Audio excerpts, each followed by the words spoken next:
One thing I can tell you about this presidential race 2017 is that it'll go down in history as one of the most scientific presidential elections in the history of Kenya. Why do I say that? I say that because of the kind of calculations being done on the ground and by presidential handlers is a sight to behold. Let me just illustrate it with something that is a major point of contention, or rather people wonder why. People wonder why a lot. Why should a party, a major party, waste so much funds, waste so much time in fielding an opponent in an opposition stronghold, when it is very clear to everybody that candidate for the party will not go anywhere. They will not win. Yeah. For instance, why should Jubilee field a candidate in an area like Mombasa? Yeah. And to the casual observer and the casual analyst, what they tell you is that Jubilee are just wasting time. They're just wasting their funds. It will come to nothing. Hawatashinda. Yeah. But hold your horses. There's actually a very good reason for what they're doing. And this is why I'm telling you these elections are pretty scientific, and one has to look deeper to understand a lot of what is happening. I will reveal to you what the reason is. When you field a candidate in your opposition, or rather in the other side's stronghold, what you're trying to do is to get votes, mainly for the presidential candidate. Yeah? Let me explain. Somebody vying for governor or even MP, let's say in a constituency in Mombasa, will definitely get votes. Yeah? He'll not get the winning votes, but he will get some votes. Yeah?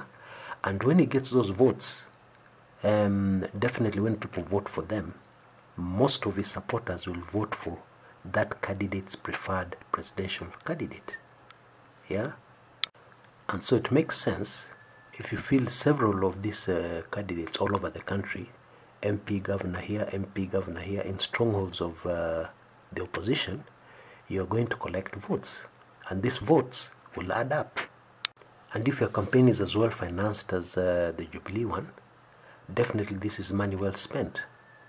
So you will have a situation which many people do not understand, where after the elections, you find that your person in a particular opposition stronghold lost as expected, but they gathered a sizable amount of votes, and you see people popping the champagne, celebrating, and you wonder, what are they celebrating? This guy lost. But actually what happened is that they achieved the objective, and in fact in some cases maybe they even got more votes than they were actually expecting.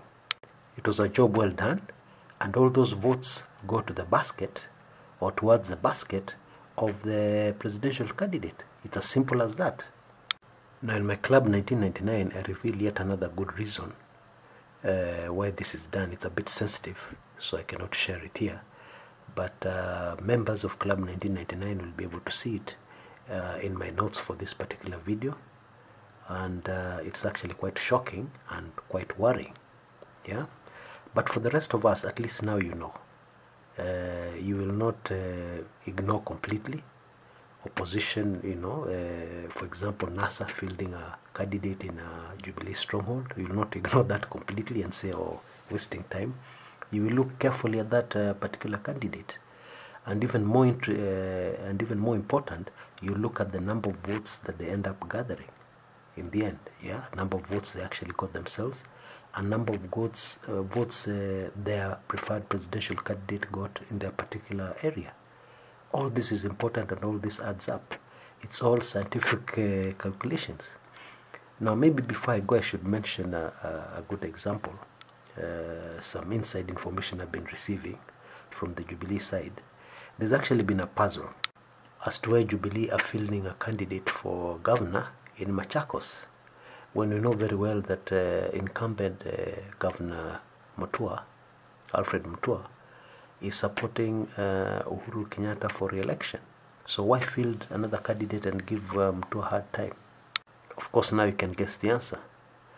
It is clear that a sizable amount of people who vote for Alfred Mutua may not vote for President Uhuru Kenyatta.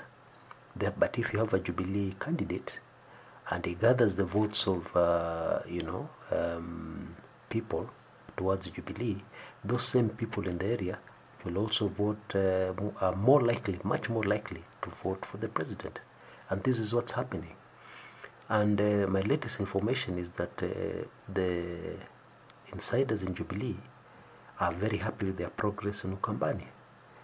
I am told, or I believe, that their target for Ukambani is only 10% of the vote.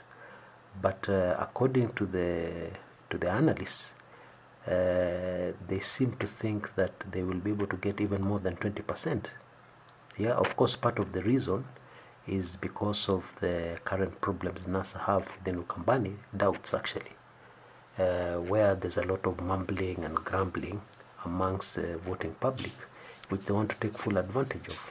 And it seems they'll be able to take full advantage of. Yeah, very interesting. Okay, yeah, this is Chris Kumekucha. Till next time.